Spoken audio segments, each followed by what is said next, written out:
ตกอยู่หน่อยนึงนะ กินเหมือนเดิมเลยกับสาหร่าย สาหร่ายเกาหลี ต้องไก่น้อย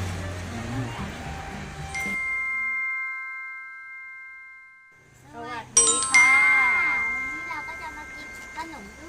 ลูกก็น่องไก่รสบาร์บีคิวเกาหลี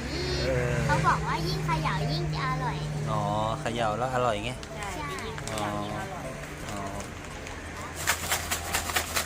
มีรสบาร์บีคิวแล้วก็มีสาหร่ายด้วย อืม มีสาหร่ายมีผสมด้วย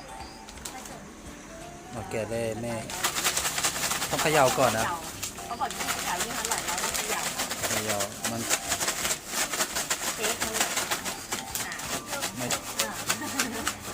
พอแล้วเทนะเท ใช่แกะมาแล้วเละหมดเลยนะ เขย่าแรงจัง แกะมาดูดิเละไหมไม่โอ้ไม่แตก แตกเลย โอ้ไม่แตกโอ้โหก็แตกอยู่หน่อยนึงนะ อันนั้นเป็นเรื่องปกติ อันนั้นไม่เป็นไรอืม มีบางส่วนด้วยนี่เหมือนเดิมเลยกับสาหร่าย สาหร่ายเกาหลีน้องเล็กนะ กลิ่นหอมสาหร่ายปกติก็เข้าปกติกลิ่นหอมสาหร่าย มึงกิน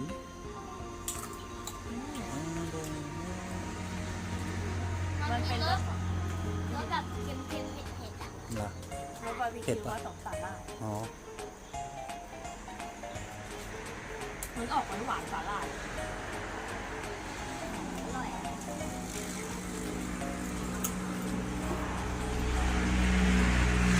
ต้องไก่น้อย อืม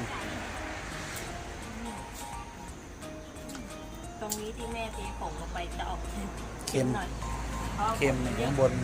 เค็ม ผงมันเยอะสาหร่ายเป็น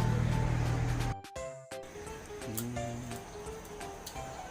อร่อย นี่เหมือนหัวใจบอกอร่อยเข้มข้นแบบตรงเนี้ยเข้มข้นมันนี่คือมันก็khôngเผ็ดมากเท่าไหร่แล้วออกเค็มๆคล้ายๆเกาหลีอ่ะ นะ แบบเหมือนรสของเกาหลีอ่ะมาม่าเกาหลีนิดนึงแล้วก็ของสาหร่าย เหม็ดนิด